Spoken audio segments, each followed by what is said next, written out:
Good morning my dear students. आज की इस क्लास में हम लोग एक ऐसे क्वेश्चन को सॉल्व करने जा रहे हैं जो बोर्ड में हर साल आता है। वो क्वेश्चन है बेटा फॉर्मल्डिहाइड बनाने की प्रयोगशाला विधि। फॉर्मल्डिहाइड बनाने की प्रयोगशाला विधि। अगर हम बोर्ड में इसके प्रीवियस ईयर की बात करें तो 2002, 2004, 2006, 2009, 13, 15, 18, 22, 23 इतने ईयर्स में ये आपसे पूछा जा चुका है। और ये जब भी क्वेश्चन आता है तो लॉन्ग क्वेश्चन में आता है, यानी कि 5 मार्क्स का क्वेश्चन होता है ये, जिसमें आपको क्वेश्चन क्या दिया है इसको ध्यान से पढ़िए बेटा। बोला गया है प्रयोगशाला में फॉर्मल्डिहाइड बनाने का वर्णन कीजिए। प्रयोगशाला में फॉर्मल्डिहाइड बनाने का वर्णन करना है। और जब भी प्रयोगशाला लिख दिए तो आप समझ जाइएगा बिट डायग्राम आपको बनाना है। इसकी सांद्र NaOH के घोल तथा अमोनिया के साथ होने वाली अपक्रियाओं को समीकरण द्वारा समझाइए। और इसकी क्या करना है बेटा, सांद्र NaOH के घोल तथा अमोनिया के साथ होने वाली क्रियाओं को समीकरण सहित समझाना है हमको। ठीक है, कोई दिक्कत नहीं है बेटा। चलिए क्वेश्चन में कैसे होगा देखिए ध्यान से। प्रयोगशाला में मेथिल एल्कोहल की वाष्प तथा वायु के मिश्रण को 200 से 300 डिग्री सेंटीग्रेड ताप पर गर्म करने पर प्लेटिनम तंतु पर प्रवाहित करने पर फॉर्मल्डिहाइड प्राप्त होता है। फॉर्मल्डिहाइड कैसे प्राप्त होता है बेटा, प्रयोगशाला में मेथिल एल्कोहल की वाष्प को, किसको बेटा, मेथिल एल्कोहल की वाष्प को तथा वायु के मिश्रण को, मेथिल एल्कोहल को ले लीजिए और वायु का मिश्रण ले लीजिए। इसे 200 से 300 डिग्री सेंटीग्रेड ताप पर अगर आप गर्म करते हैं और इसको गर्म करने के बाद प्लेटिनम तंतु पर प्रवाहित करें, किसके ऊपर बेटा, प्लेटिनम तंतु के ऊपर प्रवाहित करते हैं, तो वो जो आपका मेथिल एल्कोहल होता है उसकी वाष्प किसमें बदल जाती है बेटा, फॉर्मल्डिहाइड में बदल जाती है। ये आपकी रिएक्शन लिखिए बेटा। मेथिल एल्कोहल है, वायु है, 200 से 300 डिग्री सेंटीग्रेड ताप है, प्लेटिनम तंतु है, तो यहाँ से आपका फॉर्मल्डिहाइड तथा जल का निर्माण हो गया। इसको बिल्कुल लर्न कर लीजिएगा, बहुत ही ज़्यादा इंपॉर्टेंट रिएक्शन है। अब देखिए हम लोग अगर विधि की बात करते हैं, किसकी बात करते हैं बेटा, विधि की। तो देखिए विधि में क्या है, एक गोल पेंदी के फ्लास्क में मेथिल एल्कोहल लेकर इसे जल ऊष्मक पर रखकर गर्म करते हैं। देखिए बोला ये गया है, ये आपका डायग्राम से समझिए इस बात को।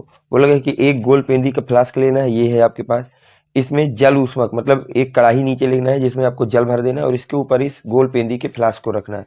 गोल पेंदी के फ्लास्क में आपका क्या होता है बेटा, मेथिल एल्कोहल होता है। क्या होता है, मेथिल एल्कोहल होता है। ठीक, फिर यहाँ से हम लोग वायु के पास होने के लिए एक नली लगा देते हैं। इस नली के सहारे वायु हमारे गोल पेंदी के फ्लास्क में आती है। फिर इसको जब गर्म करते हैं लगभग 200 से 300 डिग्री सेंटीग्रेड ताप पर, 200 से लेकर के 300 डिग्री सेंटीग्रेड ताप पर, तो यहाँ से मेथिल एल्कोहल की वाष्प बनती है और ये वाष्प जाती है प्लेटिनम के ऊपर। किसके ऊपर बेटा, प्लेटिनम के ऊपर। अब प्लेटिनम तंतु क्या होता है बेटा, ये रेड हॉट होता है। इसको यहाँ से इतना गर्म कर देते हैं कि इसका जो कलर है वो बिल्कुल ब्लड की तरह लाल हो जाए। और इसके ऊपर जैसे ही आप मेथिल एल्कोहल की वाष्प को प्रवाहित करते हैं तो वो मेथिल एल्कोहल की वाष्प बदल जाती है बेटा आपकी फॉर्मल्डिहाइड में। किसमें बदल जाती है, फॉर्मल्डिहाइड में। अब यहाँ एक जल का भरा ग्राही पात्र रखते हैं जिस पर वो आपका फॉर्मल्डिहाइड हमारा आता है। फॉर्मल्डिहाइड की वाष्प आती है और इस जल के साथ घुल करके फार्मेलिन विलयन का निर्माण करती है। किसका निर्माण करती है बेटा, फार्मेलिन विलयन का निर्माण करती है। इसको ध्यान समझिएगा बेटा।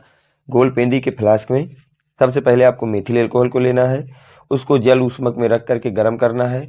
वायु के लिए हमको एक नली लगा देना है वायु पास होने के लिए। और जब वायु तथा मेथिल एल्कोहल का मिश्रण वाष्प में बदलता है तो इसको हम लोग प्लेटिनम तंतु के ऊपर प्रवाहित करते हैं। प्लेटिनम तंतु इसको फॉर्मल्डिहाइड में बदल देता है। उस फॉर्मल्डिहाइड को हम जल से भरे पात्र में एकत्रित कर लेते हैं। जल से भरे पात्र में क्या कर लेते हैं बेटा, एकत्रित कर लेते हैं। तो ये डायग्राम अच्छी तरह से आप देख लीजिए किस तरह से वहां बनाना है। ठीक है बेटा, अब आगे चलते हैं हम लोग। अब देखिए गोल पेंडिक फ्लास्क में गर्म करते हैं तथा प्लेटिनीक्रेट एस्बेस्टॉस को रक्त तप्त होने तक गर्म करते हैं। मतलब ये जो प्लेटिनीक्रेट एस्बेस्टॉस मतलब जाली लगी हुई है, इसको जब तक ये बिल्कुल रेड हॉट ना हो जाए, रक्त तप्त ना हो जाए, तब तक इसको गर्म करना है। तब तक इसको क्या करना है बेटा, गर्म करना है। फिर हम फ्लास्क में वायु को प्रवाहित करते हैं। इसके बाद हम फ्लास्क में क्या करते हैं बेटा, वायु को प्रवाहित करते हैं। फ्लास्क में वायु को प्रवाहित करते हैं जो अपने साथ मेथिल एल्कोहल की वाष्प को लेकर ऊपर जाती है। और वो वायु क्या करती है बेटा, अपने साथ मेथिल एल्कोहल की वाष्प को लेकर के ऊपर जाती है तथा सीधे दहन नली में प्रवेश करती है। तथा सीधे कहाँ प्रवेश करती है बेटा, दहन नली में प्रवेश करती है। जहां पर रक्त तप्त प्लेटिनमकृत एस्बेस्टॉस उत्प्रेरक के संपर्क में आकर, जहां पर रक्त तप्त प्लेटनीकृत एस्बेस्टॉस उत्प्रेरक के संपर्क में आकर मेथिल एल्कोहल की वाष्प वायु द्वारा फॉर्मल्डिहाइड में ऑक्सीकृत हो जाती है। जो मेथिल एल्कोहल की वाष्प होती है वो वायु द्वारा किसमें ऑक्सीकृत हो जाती है बेटा? फॉर्मल्डिहाइड में, जिसे ग्राही में भरे जल में अवशोषित कर लिया जाता है। जिसे ग्राही में भरे जल में क्या कर लिया जाता है बेटा? अवशोषित कर लिया जाता है। ये तो हो गई हमारी प्रयोगशाला विधि बेटा फॉर्मल्डिहाइड बनाने की। ठीक, अब इसके आगे हमसे इस क्वेश्चन में क्या पूछा देखिए। अब इसकी रासायनिक गुणधर्म बताने बेटा। पहला बताना है सांद्र NaOH के साथ अपक्रिया और दूसरा अमोनिया के साथ अपक्रिया। कोई दिक्कत नहीं बेटा। देखिए NaOH के साथ अपक्रिया, इसको हम लोग कैनिजारो अपक्रिया भी बोलते हैं। याद रखिए बेटा, NaOH के साथ जो अपक्रिया होती है वो आपकी कैनिजारो अपक्रिया भी है। देखिए उसको कैसे आप लोग करेंगे। जब हम 2 मोल फॉर्मल्डिहाइड की अपक्रिया जलीय NaOH के साथ कराते हैं, जलीय सोडियम हाइड्रोक्साइड के साथ कराते हैं, तो हमें 1 मोल फॉर्मल्डिहाइड तथा 1 मोल मेथिल एल्कोहल प्राप्त होता है। जब हम लोग तो 1 मोल फॉर्मल्डिहाइड मेथिल एल्कोहल में अपचयित हो जाता है, जबकि 1 मोल फॉर्मल्डिहाइड का दूसरा जो मोल होता है वो ऑक्सीकृत होकर सोडियम फॉर्मेट बना देता है। क्या बना देता है बेटा? सोडियम फॉर्मेट बना देता है।